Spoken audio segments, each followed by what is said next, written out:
Hola a todos y bienvenidos a esta primera clase de nuestro curso en el cual veremos modelado de muros y ventanas. Acá tenemos nuestra escena en general, es una escena medianamente sencilla en la cual se compone de un terreno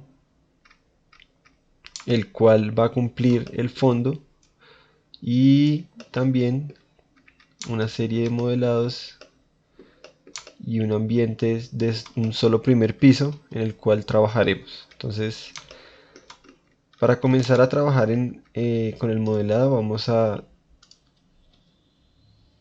observar este objeto, una caja, para que no tenga interrupciones con su geometría en la visualización, y vamos a analizar primero que todo los muros, cómo fueron hechos. He encontrado bastantes técnicas de cómo se generan muros, entre ellas desde un cubo, desde líneas abiertas. Yo generalmente vamos a tratar acá de replicar estos muros acá a un lado. Entonces yo empiezo trabajando primero que todo. eh, es importante tener en cuenta la escala humana, la cual está acá,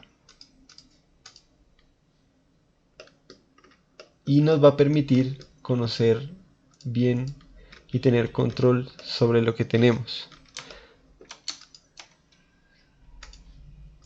Entonces en este caso, este bíped está aproximadamente tiene una altura de 1,60 m, 1,70 m, que es del de una persona normal.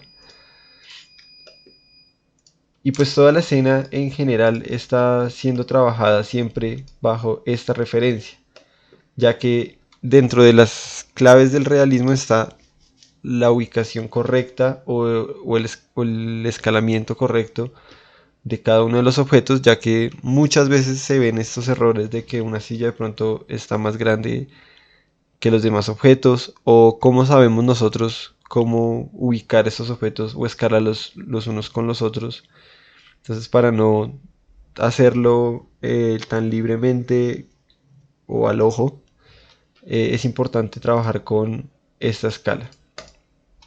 Entonces, habiendo diseñado este espacio en el papel antes, ¿sí? Desde unos planos superiores, habiendo definido los espacios, cómo iban a quedar y todo, y teniendo esto claro, primero que todo vamos a aislar nuestros muros. Entonces hay un comando que puede aislar esto, que es Alt Q, o simplemente acá en Isolate Selection, que también muestra acá Alt Q, podemos aislar o desaislar todo.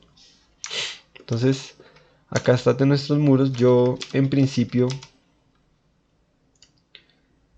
trabajo con estas vistas, la superior, la lateral, acá la perspectiva,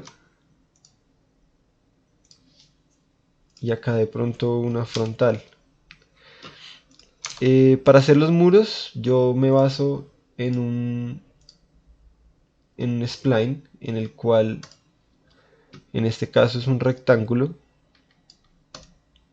Este rectángulo me va a permitir modificarlo en algún momento si lo convierto en un editable spline. Antes podría solamente trabajar con el ancho y el largo, pero pues en este caso quiero tener más control sobre los puntos.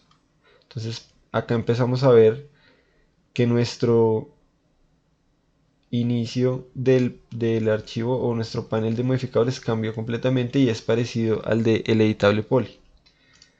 Acá en los puntos la idea es poderlos arrastrar en un principio a la medida que yo quiero, y luego generar un renderizado en vista, es decir, en el viewport, el cual me va a dar dos opciones. La primera, radial, que es básicamente un cilindro. Entonces, acá lo podemos ver mejor. ¿Sí? Entonces, en este caso, pues no quiero replicar este, entonces voy a rectángulo. Y en rectángulo tenemos ancho y largo también. Entonces, acá podemos manejar el ancho según pues el grosor de los muros que queramos tener, sea de 30 centímetros o de 20 o de 40, en fin.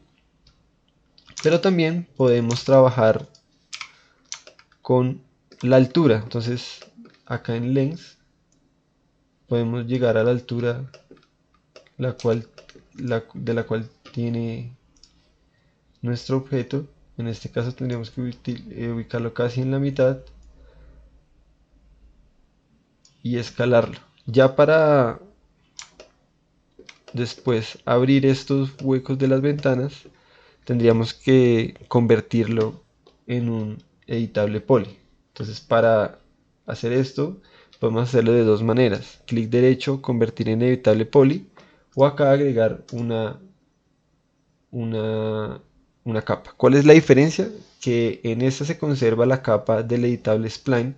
Entonces, en el caso o en el ejemplo específico en el que yo necesite hacer una modificación nuevamente desde el spline, lo puedo hacer con los puntos del editable, pero el spline también puede conservarse, y esto es importante por si necesito curvar esto o generar alguna modificación en el muro desde la curva.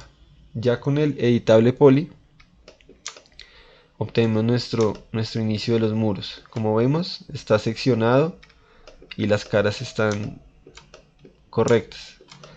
Luego, para abrir estos huecos que van a ser los huecos de las ventanas, lo importante aquí es empezar a generar unos cubos,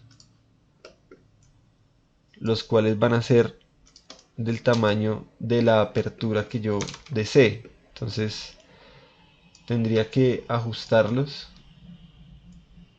para que estos mismos obtengan la forma de la ventana o donde va a ir la ventana, y así replicarlos como copia en el espacio. Vamos a un ejemplo de que quiero hacer estos huecos. Entonces acá el paso siguiente, para no estar cortando o generando secciones, sino rápidamente ir generando estos huecos, puede ser primero que todo convertir esto en un editable poly final, o sea, para que no tenga más capas. Y luego podemos ir aquí a Compound Objects en la parte de Pro Boolean. Entonces este controlador lo que hace es que convierte esto en una sola capa, y acá podemos estar agregando o quitando pues estas geometrías. En este caso pues por defecto viene Subtraction, entonces podemos trabajar con eso. Le damos en clic en Start Picking y empezamos a quitar los muros. Lo bueno de esto es que digamos que ya una vez hecho el controlador, podemos quedarnos acá y mover los operadores. En este caso tendríamos que seleccionar cuál, o haberle puesto nombres para saber cuál, y correr o mover las ventanas según lo que deseemos, siendo que necesitemos hacer un cambio o no. Hay que tener en cuenta que estas caras tienen que luego corregirse si se llegan a ver de esta forma, ya que no tiene conexiones con esta, entonces es necesario corregir eso. Pero eso lo veremos en la siguiente clase junto con el modelado de las ventanas.